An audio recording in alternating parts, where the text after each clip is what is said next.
What is up, heroes? Welcome back to yet another episode of Heroes of the Storm. Today we're going to be doing some replay analysis. We're going to be taking a look at Jaina from Herschel, HSCHL. Excuse me if I mispronounce her name. Obviously not Herschel, there's no R there. But anyway, so we're going to kind of give some critiques and review to his gameplay, his or her gameplay, and see what they could potentially do better to take them to the next level. So they are playing on the Cursed Hollow, and the first suggestion I have is don't blizzard your teammates. That could be extremely dangerous. Just kidding. But for real, so on the Cursed Hollow, it's super good to have at least one hero in each lane that could push the lane super hard, unless of course you're outnumbered like 3-1 or something. But Kel'Thas, Tassadar, Jaina, pretty much anyone with a strong AoE can really push that lane hard. And the reason for this is because when the first tribute comes up, first tribute comes up, it's super powerful to be able to push the lane and have the minions push while your team is able to send more people to the tribute while the lanes are pushing. You don't really need to worry about that. So the first thing that I noticed about this game in particular, I'm not sure exactly why you decided to head to the mid lane before you even pushed out that lane. Now, I do understand that it's currently 3 versus 2 in the mid lane, and your team being the underdogs.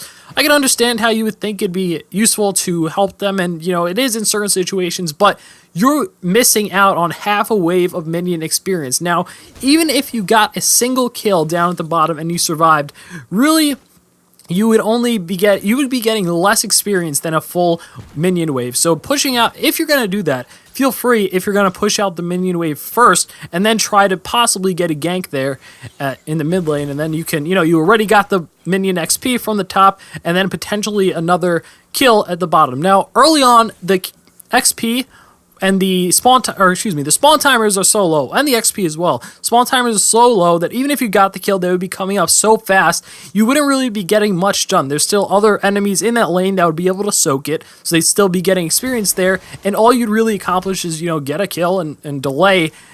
They obviously wouldn't be able to push as hard because they're missing a person in that lane, but you could have potentially gained a really big advantage for your team, because you potentially could have had at least, maybe half of a level of experience just from that. And over here, you could have been a little bit more aggressive on that Muradin, considering, you did have the slow on him, and you could have just kept chaining the slows and kept following through. Now, there is a hero, obviously, they do have a Nova, so it's a little bit difficult to be super aggressive when they do have a Nova, and that is obviously your mentality. Well, not obviously, but I assume that was your mentality, and good on you.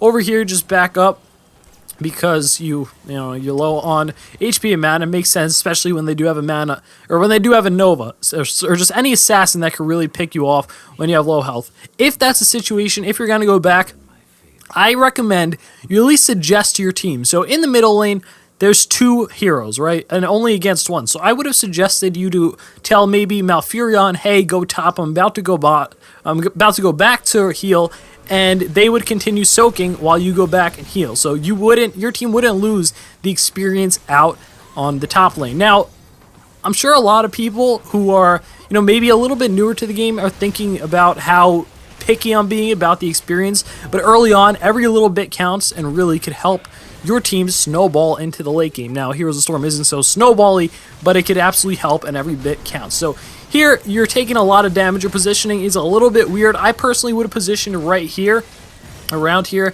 because you did have enemies coming from either side of the tribute and down here. Now, if you were over here, you could have easily retreated back to your towers, even if there was a Nova in the area. And if there was a Nova who followed you to your towers, you could have potentially, with your team, taken her out. Now, this Malfurion getting extremely ballsy, and I saw that coming from miles away. Actually, the Anubarak might pay for that. Wow. And so did the Malfurion. But, okay, so you're returning to lane. Now, I understand you started top, okay? You did start top. So maybe you're thinking, hey, this is my lane. But you already have a friendly hero up top.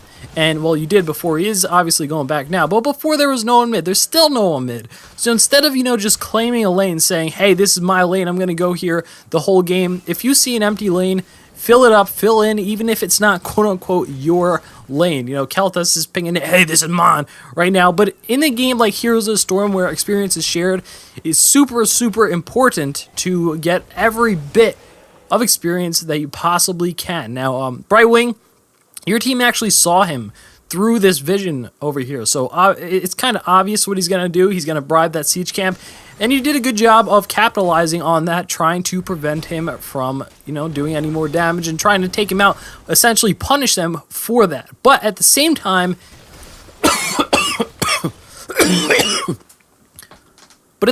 that's going on, the tribute is spawning at the bottom, and Brightwing survived. So you didn't get the kill out of it, and Brightwing distracted you long enough to give their team an advantage at the tribute. So that is pretty dangerous for you guys, because you really need to consider the risk versus reward. Hey, yeah, we're getting a potential kill on the Brightwing, but we're risking, setting up for this tribute, which could be super, super important and tie up the game in terms of tribute. But instead, they were able to set up a little bit earlier and really get the jump on you guys when you were there. So that little extra time chasing Brightwing really could have helped you guys in setting up, potentially evening out the score instead of helping them get a potentially early curse, and then pushing down your towers even harder than they already are. You see Sylvanas pushing in the mid super, super hard. Now, they don't have anyone top. So like I said before, if there's an empty lane, I suggest you fill it up. Now, they don't have anyone top or mid, but Sylvanas was already pushing down the mid. So I personally would have went mid, try to prevent her from doing a lot of damage. You did take out the siege camp, which is good. They did take out the front tower over here, but they weren't going to get to that keep. So it wasn't so important compared to out here, where these are, your main defenses at the moment. Now, later on in the game, the inner structures are a lot more important, but early on, not so much. So good job on soaking here. Now, this is a problem that you guys put yourself in, because the enemy team is about to hit level 10, and you're about to fight at the same time for the tribute. Now, this is a super difficult position to be in, because you really, really don't want to fight when the enemy is level 10 and you're not, because it's going to be super, super difficult for you to, win that fight. It's going to be absolutely, almost statistically impossible. So, honestly, despite how unintuitive it may seem, it might be good to try to pick off, try to quickly sneak in there, grab the tribute. But other than that, especially when you're down and they're level 10, it's best to just let them have it, even if they're gonna get the curse. And then you could set up, maybe in the meantime, while they're getting the curse, you could take a mercenary camp. Obviously, if it's over here so close, that'd be difficult. But if the tribute was up top, it might be possible to take a mercenary camp real quick while they're getting that. So you get something done. You get some value out of the time they are getting that tribute and they're getting the curse. So now they did get the curse, and your best bet is just to defend. Obviously, once again, it would have been difficult to fight over here because they are already level 10, like I said before. So that alone is making it extremely difficult for you to come back.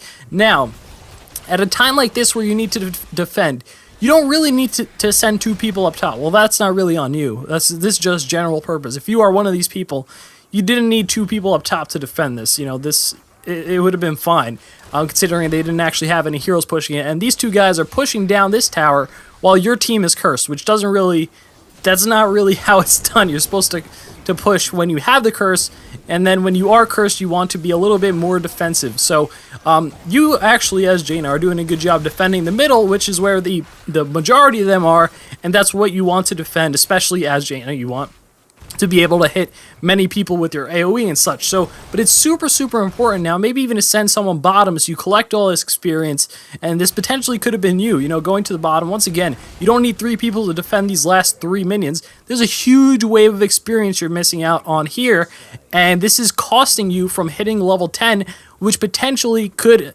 help you win the next team fight, which could be very important. So, all these little things that are, excuse me, guys, I'm almost out of breath. I've been commentating all day, but I really need to work on my stamina. But yeah, so all these little things that really may not seem like a lot in the, micro aspects of the game, and the little things here and there that definitely add up to the bigger picture and can really make it so that you either win or lose a game.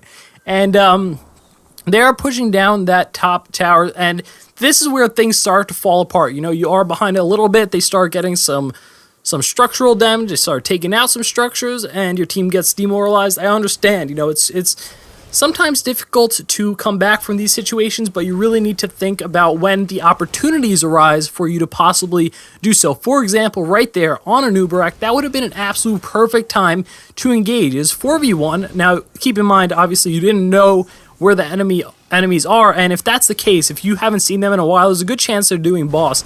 as someone did ping, but no one even used their heroic ability on Anubarak. I understand he's slippery, but that could have potentially changed the tide of the game. If it was a 5v4 going into this fight at boss, you guys could have potentially stole boss. So that is one of the opportunities that I'm talking about. If you see someone caught off and they are doing a big objective that you could use to your advantage. Because if you would have picked off that Anubarak 5v4, you could have won at the boss, you could have taken the boss, and this game could be going a whole different way entirely. So this is, I mean, I'm not going to say that this boss is going to be the actual nail in the coffin, and great use on the wall from Tassadar over there. You don't really see, first of all, that spell taken too often. Second of all, used to prevent the boss from going. That's pretty smart. Okay, so Wall of Frost, or a Ring of Frost coming out from you. I'm not sure how much I agree with that. You could potentially set up some nice wombos with Diablo's Apocalypse, as well as Malfurion's Root, and Tassadar's Wall. You can set up some nice wombos with the Ring of Frost for that, but generally, I mean, especially when you're behind, and especially if they have a stealth character, a Water Elemental is usually the way to go, because you could use the Water Elemental, it kind of locks onto the stealth character and prevents them from going back onto stealth for a little bit, and really makes their life difficult. So plus you have the Kel'Thas, Phoenix. So yeah, I can see how the wombo potential is there, but if your team is not utilizing the wombo potential, and especially if you're behind, it's hard to set up a great wombo.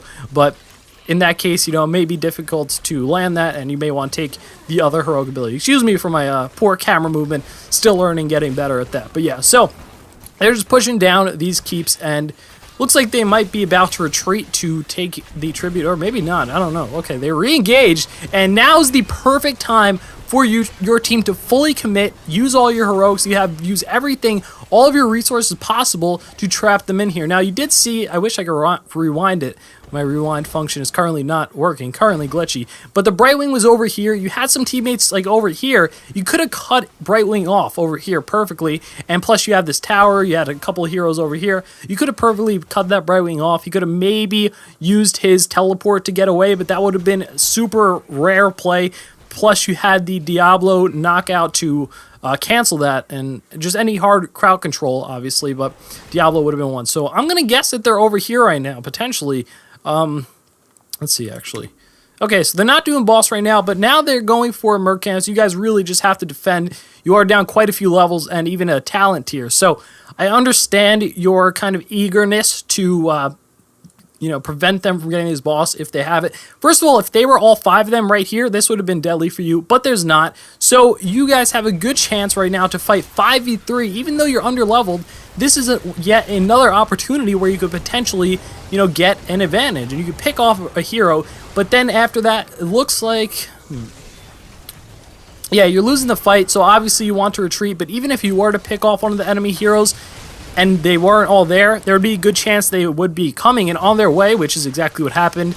And so the best case scenario, you pick one of them off and you back off and you go do some other things that are productive. Maybe push down this fort, maybe try to get this tribute if you do have an advantage. But instead, they're going to get the curse, they're going to get the boss, and this is definitely going to be the nail in the coffin. A boss with the curse is definitely going to be a force to be reckoned with, and there's going to be absolutely no way, well, I shouldn't say absolutely, but next to no way for you to prevent this from even occurring. You guys can't even push out to get to that boss. So all these little things, all these little events, first of all, that you could have prevented from falling behind right from the start, from soaking that extra little bit of experience that could have gave you a level advantage, could have gave you easier time ganking, and then, from progressing to missed opportunities, picking off individual targets, to, just overall missing some opportunities to come back.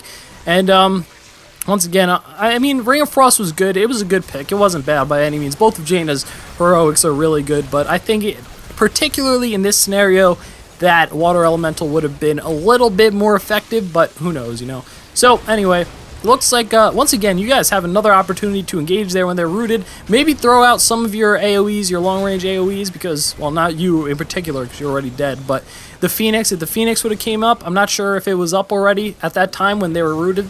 That would have been a great Phoenix to zone them out a little bit, but yeah, it looks like they're just going to push this down. The Ring of Frost coming out now, not going to be very effective, but that is absolutely going to be the nail in the coffin. Excuse me, my throat is a little hoarse now, and I need to go take a break because I've been doing this all day. But I hope you guys did enjoy, and I hope you guys learned something. If you did, please leave a like rating. I would truly appreciate it. Subscribe if you're new. for some more Heroes of the Storm analyzation. And with that said, thanks for watching. Peace!